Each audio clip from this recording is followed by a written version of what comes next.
Animadas com essa sexta-feira? Muito. Vamos suave, né? Vamos com calma, Vamos pisando devagarinho, que tá todo mundo querendo curtir o fim de semana, embora seja muito difícil aproveitar um fim de semana sabendo que estamos às portas de um número muito simbólico de 100 mil mortos no Brasil, vítimas da Covid-19. Neste momento, nós temos 98.493 brasileiros que perderam as suas vidas desde o início da pandemia. Foram 1.237 nas últimas 24 horas. Dificilmente, a não ser que haja um soluço estatístico negativo, nós alcançaremos este número hoje, mas de amanhã não passa. O Brasil contabilizará 100 mil mortos. O que são 100 mil mortos? Para a gente tentar criar aqui um elemento visual para o nosso ouvinte entender.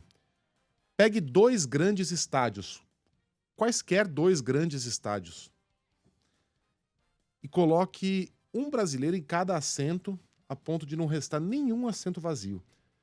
Fonte Nova mais o Beira-Rio.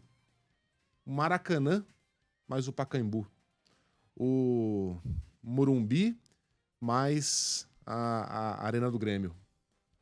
São dois estádios lotados de brasileiros que perderam a sua vida desde o início dessa pandemia. E aí você multiplica esse número por 5, 10, 15, pensando nas famílias enlutadas, nos amigos entristecidos. Nós perdemos amigos já para essa doença, perdemos o nosso mestre Zé Paulo de Andrade, perdemos o Rodrigo Rodrigues, muita gente que está nos ouvindo perdeu parentes. Então você multiplica esse número por muitas vezes e você terá uma noção aproximada do sofrimento que a gente está vivendo.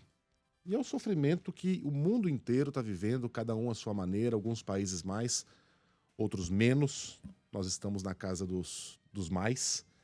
E ontem o presidente Jair Bolsonaro, na sua live de quinta, acrescentou mais uma frase à triste lista de reações deploráveis a esse cenário tristíssimo.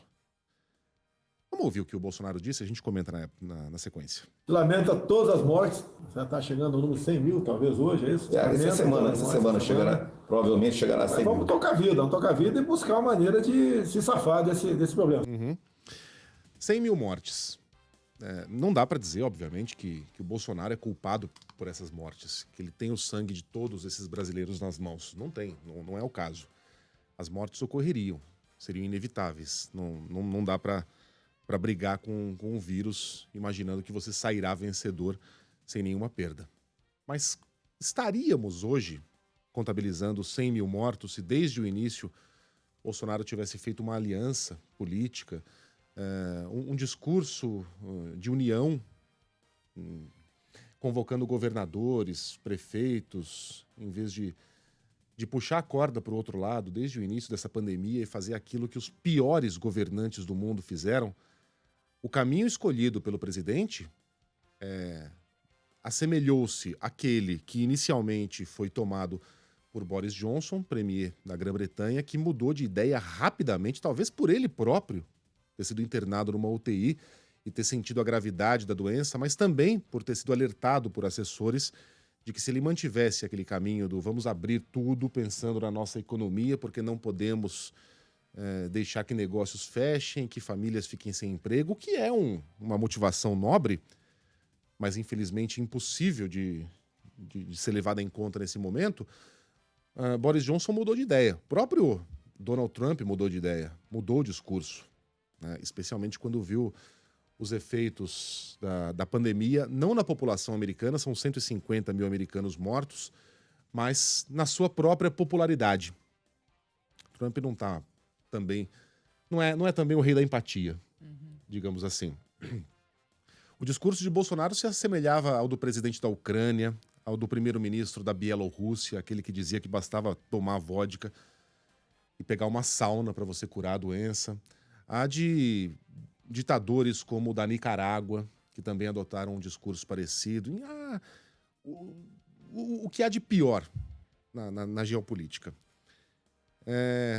Tivesse Bolsonaro levado a sério essa doença, não tivesse demitido um ministro da Saúde atrás do outro, até ficar de mãos dadas. Aliás, ele estava ao lado do Pazuello ontem, com um militar que não entende nada de gestão pública, não entende nada de políticas públicas de saúde e, obviamente, não sabe nem o que fazer com o dinheiro que a gente tem disponível para combater a doença. Será que estaríamos contando 100 mil mortos hoje? Jamais saberemos. O que me chama a atenção desse áudio do Bolsonaro, acrescido aos outros que já são